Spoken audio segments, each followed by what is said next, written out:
I'm Joel Marsden. I'm a filmmaker, an activist, and I just spent the last 8 years making the film World Vote Now that deals with the possibility of holding the first global referendum. Why do you think there is a need for global referendum? Well, I previously, with previous film projects and my own personal travels, I'd really seen that there was a lot of serious problems in this planet. You know, extreme poverty and really just a lack of access, a serious system where you actually have first, second and third class citizens on this planet, right, that have completely different realities. And I thought, how can we try to improve that? How can we try to improve the situation, not just on a small scale, but actually on the big scale? And it occurred to me that perhaps by applying democracy on the global level, we could achieve that. So what is democracy for you? It certainly isn't just throwing a piece of paper in a box, right? So it's more than having the right to vote. Absolutely. Voting is one mechanism within a democratic system. And as you see, I've seen this firsthand, right? You go to a country like Democratic Republic of Congo that has gone through a great civil war and dictatorship and all of this hardship. And that if you don't have democracy, you realize that people are extremely insecure, right? You do have poverty as part of that, but it's also rule of law, freedom of speech. And these are things that when you and I talk about this here in the pretty little castle in Germany, you know, it sounds very abstract, but freedom of speech, when you speak out and speak your mind, and then somebody shows up in the night and drags you away and you disappear forever, that's a serious issue. When you get into democracy, what you're setting up is a way, a system where the people can actually have a say, can participate. I personally like the idea of direct democracy. That's why I'm dealing with a global referendum, right? What is the core idea behind it from the movie? Very simple. What we did is an investigation, right? Is it possible to extend universal suffrage to every man and woman on the planet? Is it possible to hold the first world vote so that we can decide on the biggest issues? Climate change, the Millennium Goals, violent conflict, and the reform of international institutions that are not democratic. Who decides what the global issues are? Well, the global issues are defined by the need of the people, right? By how many people are affected by a problem and how serious are these problems. And that's where a lot of work has really already been done.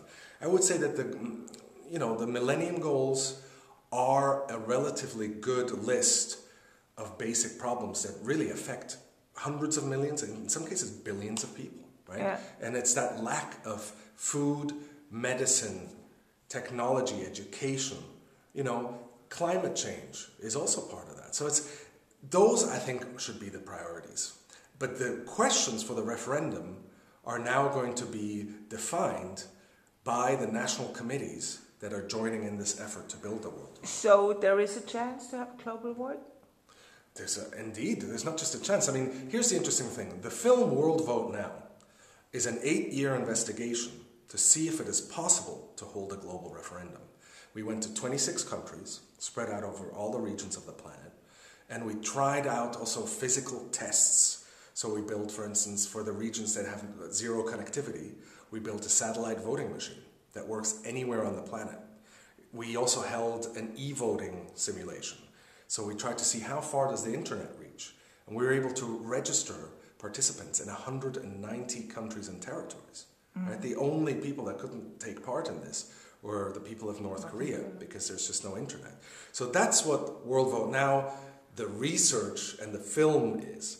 Now, the film was completed a year ago, and we screened it at the COP15 talks in Copenhagen. And what happened there is that Evo Morales of Bolivia was the first head of state who got up and said, enough of this stuff here at these climate talks. You're not making a decision. And the reason that there's no decisions made on climate change is because the process is not democratic. And at that point, that's when we gained some momentum.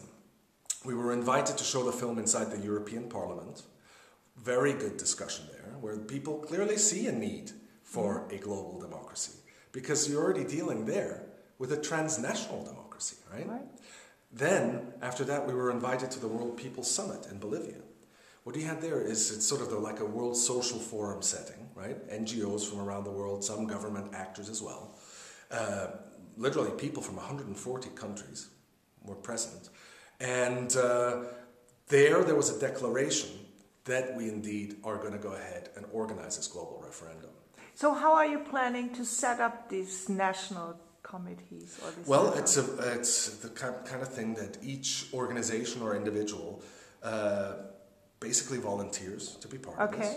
And our first step of business, once we have these national committees established everywhere, is to define the questions of the global referendum. Yeah, but how are you going to establish these committees? I've been, over the last 8 years dealing with this topic. I've been in touch with a lot of these NGOs and groups. Even here, I mean, the contacts I made over these last 2 days, there's certainly going to be several people here that are going to join and form their own committee. So it's pure grassroots moving? It's completely grassroots, but of course we all have our own contacts there with government actors or institutions, etc. The great thing about a world vote is that we need to involve everybody, right? The only way it's valid is if every man and every woman of voting age can participate, right? And so that's a big job, but it's also fun because it really means trying to invite and mobilize and motivate everybody. So what would be the task of such a national committee? Right. The first task is to establish yourself so that it's like having a foothold everywhere, right? And then the initial task is to define the questions of the global referendum. And this is a huge job. I guess so. We were discussing this yesterday, and I won't go in details there right now.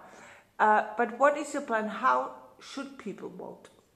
Is the internet playing a role, or the machine you were using already? Right. Or? This is one thing that we did a lot of research in. Now, what you have is the actual brick and mortar traditional paper voting. There's about 72% of the world is already covered by that, which is huge. Including China has its own national voting system, right? But it's also very expensive, though. Well, again, these national systems already exist. And you could potentially combine an election that is already happening and have just an additional ballot, And of course, not every nation is going to just give that to us. But, part of my research, I met, for instance, with the head of the Electoral Commission in Nigeria.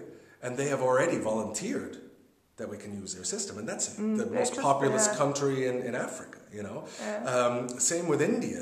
I spoke with the heads of the electoral commissions of 2 states. And they basically felt that it was completely viable to hold a world vote. The technical aspect isn't such a big deal. What I'm saying, though, is that you have this sort of paper, brick and mortar.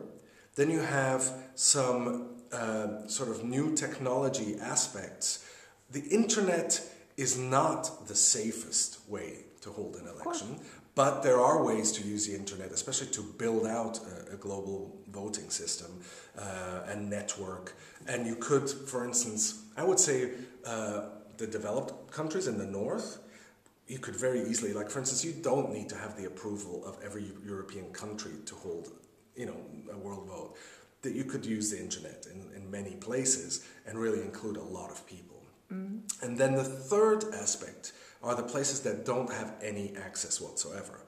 And there you do need to build a little bit of infrastructure. One of the things that we're exploring there is that satellite voting machine that I mentioned, which is quite, it's off-the-shelf technology, open source, the one that we built, very cheap really, and it works anywhere in the world because the world is already covered 100%. Like there's, I think, 4 or 5 commercially available satellite systems that cover every corner of the planet. So it's not, when people talk about the digital divide and stuff, well, of course, because people can't tap into it, afford it, right? And it's expensive to use it, but it's there. It's just waiting to be tapped into. And so if you start combining these things and create a patchwork, you could today already hold a world vote, basically. So